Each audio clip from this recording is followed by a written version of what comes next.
Hey everybody, it's Random Dude the Fourth, and this is Phoenix Wright, Attorney at Law.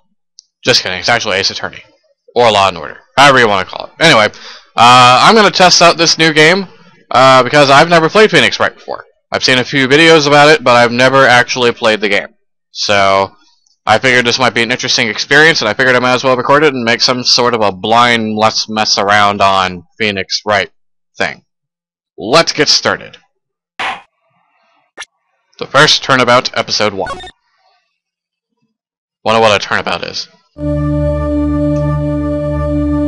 that's some dramatic music. Why is there wine on that? Oh, that's not wine, that's supposed to say blood. That is very bright red for blood. Darn it! Why me? Why me, see? I can't get caught, see? Not like this, see? I've got to find someone to pin this on, see? Someone like him.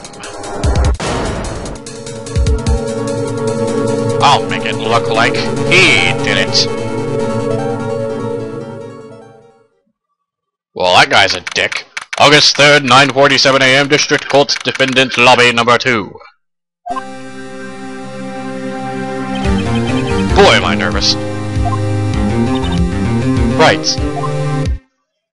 Hello. Oh, hiya, Chief. Phew, I'm glad I made it on time.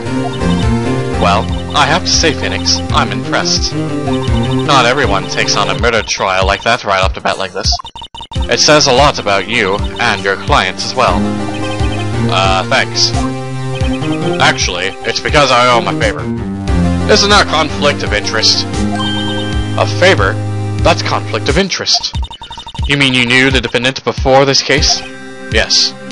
Actually, I kind of owe my current job to him. He's one of the reasons I became an attorney. Well, that's news to me. I want to help him out any way I can. Or, I want to help him out any way I can. Because I'm not Mia, I'm Phoenix. I just really want to help him. I owe him that much. It's over! My life! Everything! It's all over! Isn't that your client, screaming over there? Yeah, that's him. Death! Despair! Oh! I'm gonna do it! I'm gonna die! It sounds like he wants to die. Really, you don't say. Yeah. Nick! Hey there, Larry. Dude, I'm so guilty, tell them I'm guilty. Well, okay, but that wouldn't be much of a game, or case, you know, just telling them that you're guilty. Give me the death sentence, I ain't afraid to die. What? What's wrong, Larry? Oh, it's all over. I'm finished. Finished. I can't live in a world like this. I can't. I'm gonna give him that voice. Who took her away from me, Nick? Who did this? Nick, you gotta tell me. Who took my baby away? The person responsible for your girlfriend's death. The newspapers say it was you, Mr. Larry. Knows? My name is Phoenix Wright. Here's the story. My first case is a fairly simple one. A young woman was killed in her apartment. The guy they arrested was the unlucky sap dating her. Larry Butts. My best friend since grade school. Our school has a saying, when something smells, it's usually the butts. Yup, they went there. In the 23 years I've known him, it's usually been true. He has a knack for getting himself in trouble. One thing I can say though, it's usually not his fault. He just has terrible luck. But I know better than anyone that he's a good guy at heart. That and I owe him one, which is why I took this case, to clear his name. And that's just what I'm gonna do. August 3rd, 10 a.m., District Courtroom Number 2. Blah blah blah blah blah blah, ice cream, blah blah. The court is now in session for the trial of Mr. Larry Butts. The prosecution is ready, Your Honor. The defense is ready, Your Honor. Mr. Wright, this is your first trial, is it not? Yes, Your Honor. I'm a little nervous. Your conduct during this trial will decide the fate of your client. Murder is a serious charge. For your client's sake, I hope you can control your nerves. Thank you, Your Honor. Mr. Wright, given the circumstances, I think we should have a test to ascertain your readiness. Yes, Your Honor. Hands shaking, eyesight fading. The test will consist of a few simple questions. Answer them, and clearly and concisely. Please state the name of the defendant in this case. Well, the defendant in this case is Mr. Larry Butts. The defendant? Well, that's Larry Butts, Your Honor. Correct. Just keep your wits about you, and you'll do fine. Next question. This is a murder trial. Tell me, what's the victim's name? Whew, I know this one. Glad I read that case report cover to cover so many times. It's... wait. Uh-oh. No way! I forgot! I'm drawing a total blank here! Phoenix, are you absolutely sure you're up to this? You don't even know the victim's name? Oh, the victim. Of course I know the victim's name. I, just forgot. Temporarily. I think I feel a migraine coming on. Look, the defendant's name is listed in the court record. Just touch the court record button to check it out any time, okay? See this button in the upper right-hand corner of the bottom screen? Just click that button, and it will take you to Cindy's autopsy report, which means that the victim's name was Cindy. So, we want to go ahead and let the court know, Mr. Judge Fancy Pants up there, know that it was Julie. That's not Julie, it's Cindy. Remember to check it often. Do it for me, please, I'm begging you. Let's hear your answer. Or let's hear your answer. Who was the victim in this case? Cindy Stone. Cinder block, really. The victim's name is Cindy Stone. It's not Cindy Stone, it's... whatever. Correct. Now tell me, what is the cause of death? She died because she was... hit with a blunt object. She was struck once by a blunt object. Correct. You answered all my questions. I see no reason why we shouldn't proceed. You seem much more relaxed, Mr. Wright. Good for you. Thank you, Your Honor. Because I don't feel relaxed, that's for sure. Well then. First, a question. Will the prosecution, Mr. Payne? Yes, Your Honor. As Mr. Wright just told us, the victim was struck with a blunt object. Would you explain to the court just what that object was? The murder weapon was the statue of the thinker. It was found lying on the floor next to the victim. I see.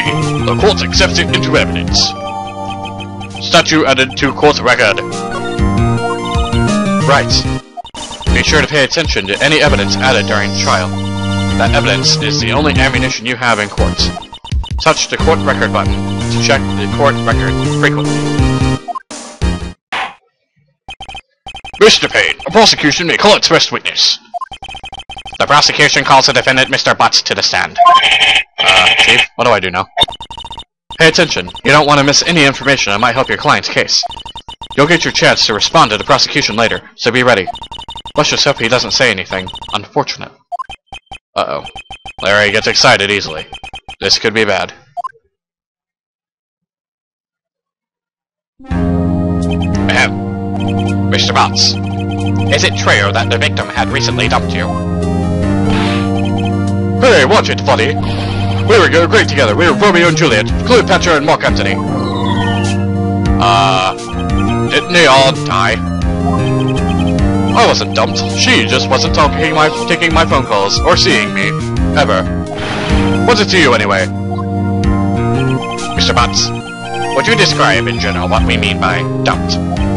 In fact, she had completely abandoned you, and was seeing other men. She had you just returned from overseas with one of them the day before the murder. What do you mean, one of them? Lies! All of it! Lies! I don't believe a word of it! Your Honor, the victim's passport. According to this, she was in Paris until the day before she died. Passport added to the court's record. Indeed. She appears to have returned the day before the murder. Dude, no way. The victim was a model, but did not have a large income. It appears that she had several sugar daddies. Daddies? Sugar?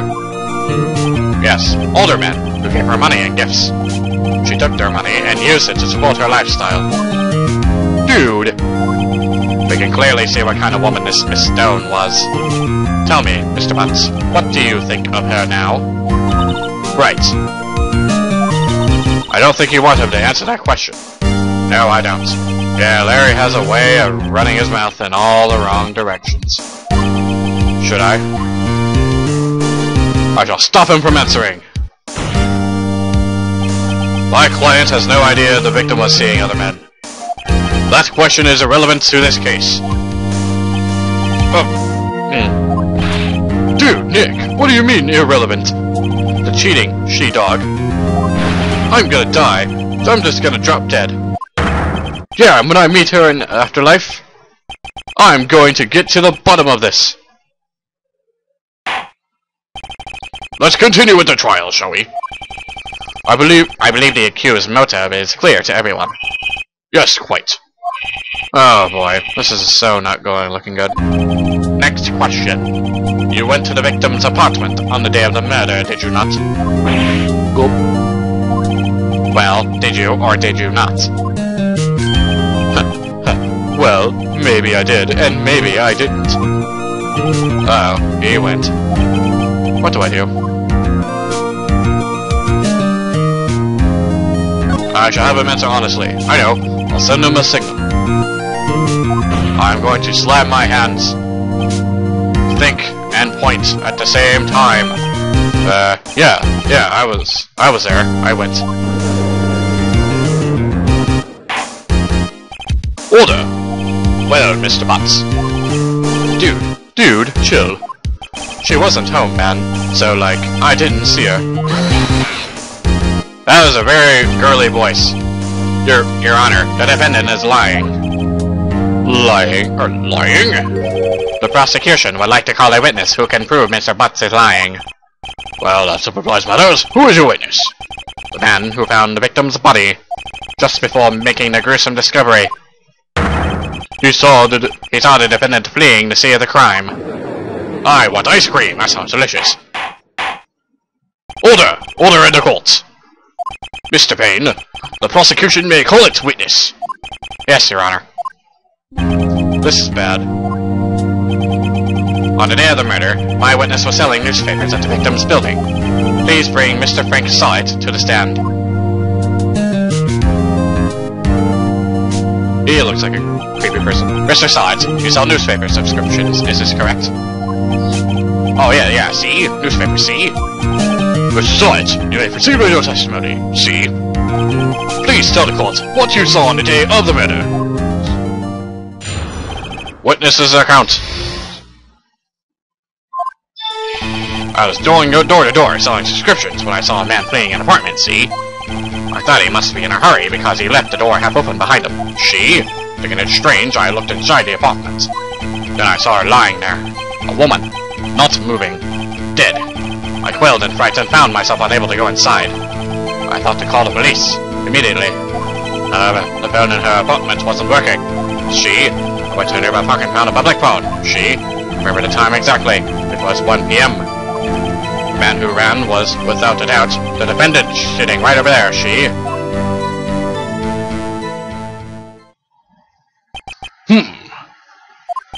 Larry, why didn't you tell the truth? I can't defend you against a testimony like that. Incidentally, why was the phone in the victim's apartment working? Your Honor, at the time of the murder, there was a blackout in the building. Aren't phones supposed to work during a blackout? Yes, Your Honor. However, some cordless phones do not function normally. The phone that Mr. Sawhit used was one of those. Your Honor, I have a record of the blackout for your perusal. Blackout record added to the court record. No, Mr. Wright. Yes. Yes, Your Honor. You may begin your cross-examination. Cross-examination, Your Honor? Alright, Wright. This is it. The real deal. What exactly am I supposed to do? Why, you exposed the lies in the testimony of the witnesses just gave. Lies? What? He was lying? Your client is innocent, right? Then that witness must have lied in his testimony. Or is your client really guilty? Ugh. How do I prove he's not? You hold the key. It's in the evidence. Compare the witness's testimony to the evidence at hand. There's bound to be a contradiction in there. First, find the contradictions between the court record and the witness's testimony. Then, once you found the contradicting evidence, present it and rub it in the witness's face. Okay. Touch the court record button and point out the contradictions in the testimony. Very well, cross-examination time. Witnesses account. Cross-examination. I was going door to door selling subscriptions when I saw a man fleeing an apartment. That doesn't look weird. I thought he must be in a hurry because he left the door half open behind him. Okay. Thinking it strange, I looked inside the apartment. Okay. Then I saw her lying there, a woman not moving, dead. Okay. I quailed in fright and found myself unable to go inside. I thought to call the police immediately. Did that say Kale the police? Oh well. However, the phone in her apartment wasn't working. I went to a nearby park and found a public phone. I remember the time exactly. It was 1 p.m. Hang on. Let me check out this right here. Wait a minute. The time of death was between 4 and 5 p.m., which means this is wrong. Objection! Objection! You found the body at 1 p.m.? You're sure? Yes, at 1 p.m. for certain, see? Frankly, I find that hard to believe. Your statement directly contradicts the autopsy reports. The autopsy notes the time of death was at sometime after 4 p.m. Therefore, there was no body to find at 1 p.m. How do you explain this 3-hour gap? Oh, that, see? Oh, Objection! This is trivial. The witness merely forgot the time. After his testimony, I find that hard to believe. Mr. Sawhit, why were you so certain that you found the body at 1 p.m.? That's a really good question, see? Great job, Wright. Way to put him on the spot. That's all you have to do. Point out contradictions. Lies always beget more lies. See through one, and their whole story falls apart. Wait, I remember now. Would you like to give your testimony again? Would you like to give your testimony again? Witness testimony, the time of discovery. You see, when I found the body, I heard the time. There was a voice saying the time. It was probably coming from the television. Oh, but it was 3 hours off, wasn't it? I guess the victim must have been watching a video of taped program. That's why I thought it was 1 p.m. Wait a minute. Terribly sorry about the misunderstanding, she. I see. You heard a voice say the time on a taped program. Mr. Wright, you may cross-examine the witness. Right. You know what to do. I've got this one. There was a blackout. You couldn't have heard the television because it was off. See, when I found the body, I heard the time. There was a voice saying the time. It was probably coming from the television. I'm going to present contradicting evidence. This is a report of a blackout. Objection! Hold it right there, pal. The prosecution has said there was a blackout at the time of the discovery, and this record proves it. You couldn't have heard a television or a video. Gah! She? She? The defense has a point. Do you have an explanation for this, Mr. Sawhit? No, I find it quite puzzling myself, she. Quite, she. I remember now. She? Mr. Sawhit, the court would prefer to hear an accurate testimony from the very beginning. These constant corrections are harming your credibility. And you seem rather distraught. My apologies, Your Honor. It must have been a shock of finding the body, see? Very well, Mr. Sawhit. Let's hear your testimony once more again, please. Witness testimony hearing the time. Actually, I didn't hear the time. I saw it. There was a table clock in the apartment, wasn't there? Yeah, a murder weapon. The killer used it to hit the victim. That must have been what I saw. Wait a minute. There was a statue. You saw a clock. I guess I would explain it. The defense may cross-examine the witness. Gladly. Or gladly. Hearing the time, cross-examination. Actually, I didn't hear the time, I saw it. There was a table clock in the apartment, wasn't there? Yeah, the murder weapon. The killer used it to hit the victim. I'm going to present evidence of the contrary because the actual thing was a statue. Present evidence. Objection! Wait just a moment. The murder weapon wasn't a clock. It was a statue. Now, how is this supposed to be a clock? What? You with your objection, and your evidence. Who do you think you are? I'm an attorney. Just answer the question, Mr. Sides. Hey, I saw it there, okay? That's a clock. Your Honor, if I may. Yes, Mr. Payne. As the witness stated, the statue is indeed a clock. The neck is a switch. You just tilt it, and it says the time out loud. As it doesn't look like a clock, I submitted it as a statue. My apologies. I see. So, the murder weapon was a table clock after all. Well, Mr. Wright, it appears that the witness's testimony was correct. This is a clock. Do you have any problems with his testimony now? Yes, I do. Your Honor, there is a gaping hole in this witness's testimony. The only way he could have known the weapon was a clock is to hold it in his hand. Yet the witness testified that he never entered the apartment. Clearly, a contradiction. Indeed. The witness knew it was a clock because he went into the apartment. You're lying! You were inside the apartment on the day of the murder. Oh yeah? Prove it. Prove I went in there, I'll do even better than that. I can prove you were the one who killed her. You struck her out with the clock, and the shock of the blow triggered the clock's voice. That was the sound you heard. Blah blah blah blah blah blah blah blah blah blah blah. Order in the court. Intriguing. Please continue, Mr. Wright. Yes, Your Honor. Mr. Sides, the sound must have left quite an impression on you. Understandable, since the murder weapon spoke just as you hit the victim. That voice was burned into your mind. That's why you were so certain about the time. Objection! What's the meaning of this?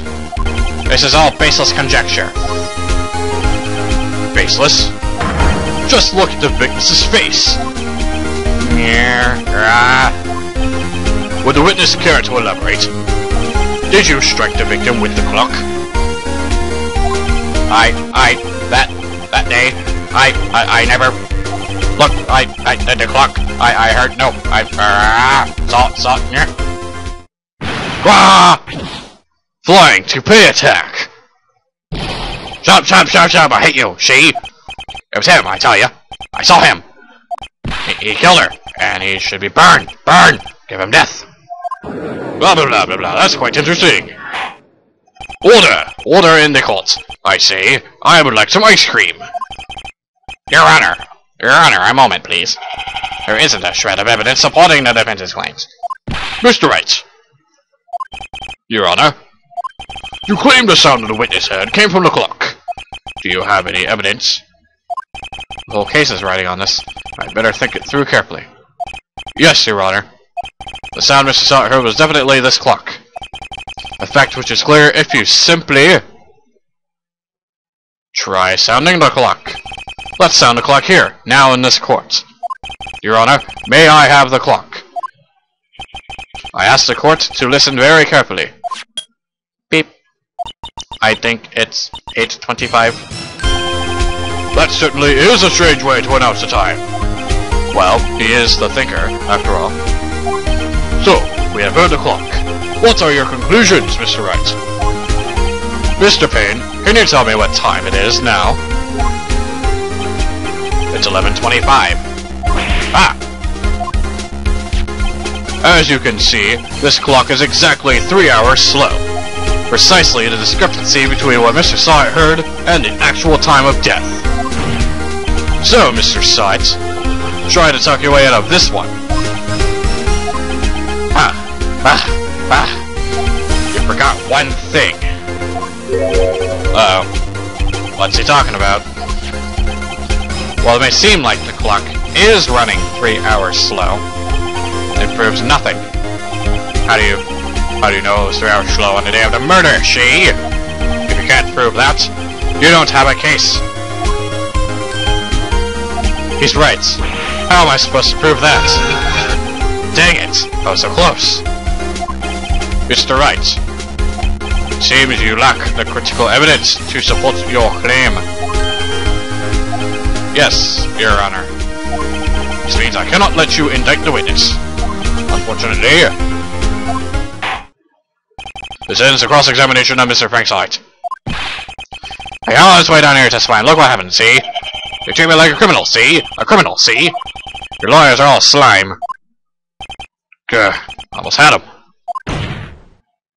Sorry, Larry. I failed you. There's nothing I can do about it now. Well, that's it. Not so fast, Mr. Sawhit. Chief.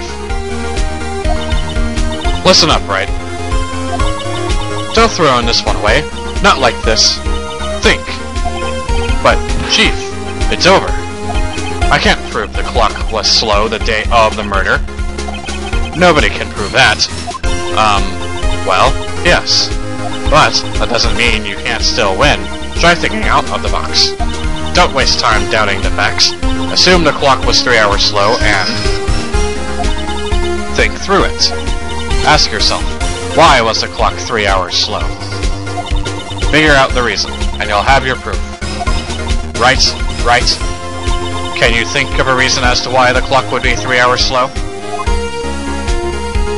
I suppose. Wait! Maybe I can prove it. You must have evidence somewhere that can prove it, right? Find it and let them have it. Well, Mr. Wright, you say the clock was already running slow on the day of the murder. Have you found evidence to support this claim? Of course. There is a piece of evidence in the court records that can prove my claim beyond a doubt. Tough words. Let's see you pull this one off. Let's see the evidence that proves why the clock was running slow. Because it's actually a time difference.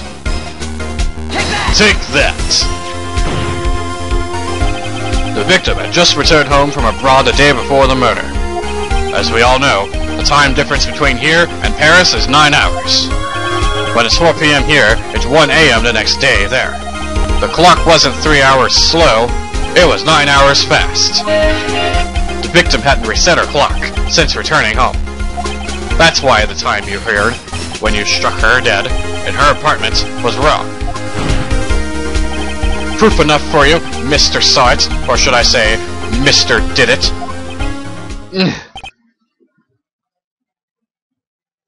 Nah. Did he just get rabies? Hey, he just got rabies! This is kind of exciting. Order! Order, I say! I want some fries! Well, this case has certainly turned out differently than we expected. Mr. Payne, your client, he was arrested and has been taken away, Your Honor. Very well. Mr. Wright? Yes, Your Honor. I have to say, I'm impressed. I don't think I've ever seen someone complete a defense so quickly, and find the true culprit at the same time. Thank you, Your Honor. At this point, this is only a formality, but this court finds the defendant, Mr. Larry Butts, not guilty. Hooray! Confetti! And with that, the court is adjourned. I'm hungry. Let's get those french fries. It turns out that Frank Sawhit was a common burglar. He posed as a newspaper salesman and checked to see when people were out of the house that day. When Larry went to her apartment, the victim wasn't home. After he left, Mr. Sawhit let himself in to do his dirty work. While he was searching her place, the victim returned. Flustered, Mr. Sawhit grabbed the nearest blunt object he could find.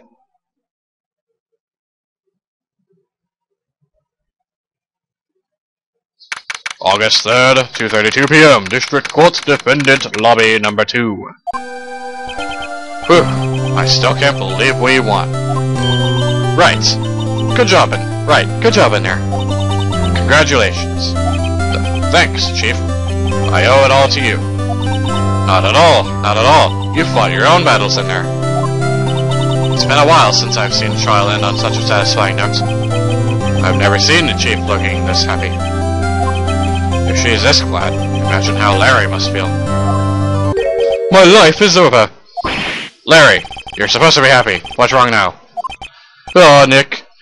Don't worry about me. I'll be dead and gone soon. Good. Wait. No, I mean, bad. Larry, you're innocent. The case is closed. But my Wendy's gone, man. Gone forever. Larry, she was a... Nah, never mind. Congratulations, Harry. Harry? Yes, you. I can practically see the headlines now. Harry Butts. Innocent. Harry Butts. Thanks. I really owe you one. I won't forget this, ever. Let's celebrate. Dinner, movie, my treat. Oh no, I couldn't. Hey, I was the one that got you off the hook. Hey, I was the one that got you off the hook. Oh, hey. Here, take this. It's a present. A present? For me? Wait, wasn't this the evidence that... Actually, I made this clock for her. I made one for her and one for me. Really? You made this? Well, thank you. I'll keep it as a memento. Yo, Nick. Can you believe it? I was so into that chick. And she was playing me for a fool. Doesn't that make you just want to cry? Larry. Are you so sure? Excuse me. I think she thought quite a lot of you in her own way. Nah, you don't go sympathize with me, okay? Oh, I'm not just sympathizing, really. Isn't that right? Right. Don't you have something to show her your friend?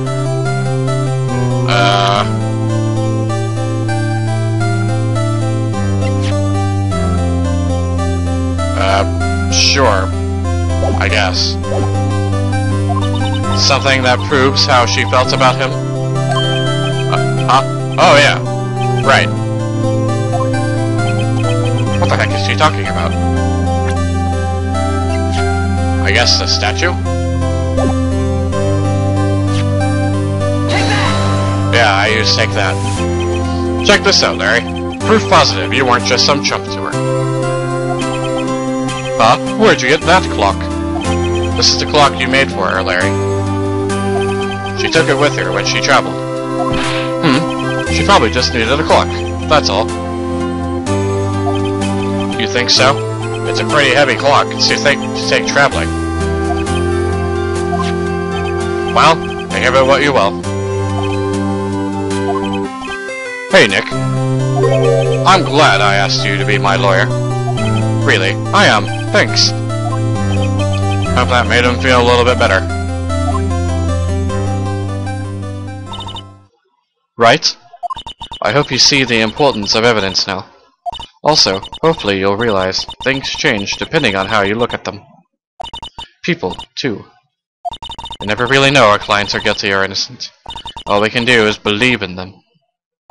And in order to believe in them, you have to believe in yourself. Right? Listen, learn, grow strong. Never let go of what you believe in. Never. Well, I think our work here is done. Shall we be off? Yeah, I guess so. Say, how about dinner? On me. We'll drink a toast to an innocent butts. Yeah. Oh, speaking of Harry, you were saying part of why you became a lawyer was because of him. Yeah. Part, at least. You'll have to tell me more about it sometime. Maybe over drinks.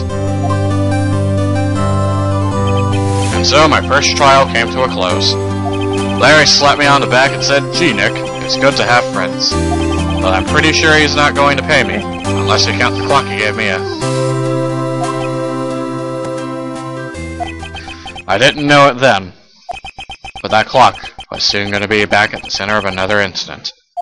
And my promise to tell the chief about me and Larry would be a one promise that I wouldn't be able to keep. The end. Alright everybody, that's the end of this case. So, a brand new episode has been added. Alright, so, that's the end of that episode.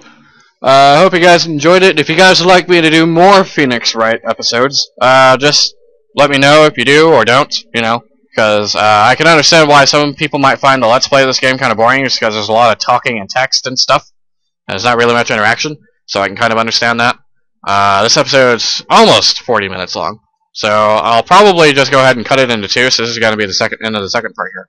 So I apologize I didn't say goodbye in the first part. So anyway, thank you all for watching. If you want more of these episodes, just let me know. Until then, see you guys later, and God bless.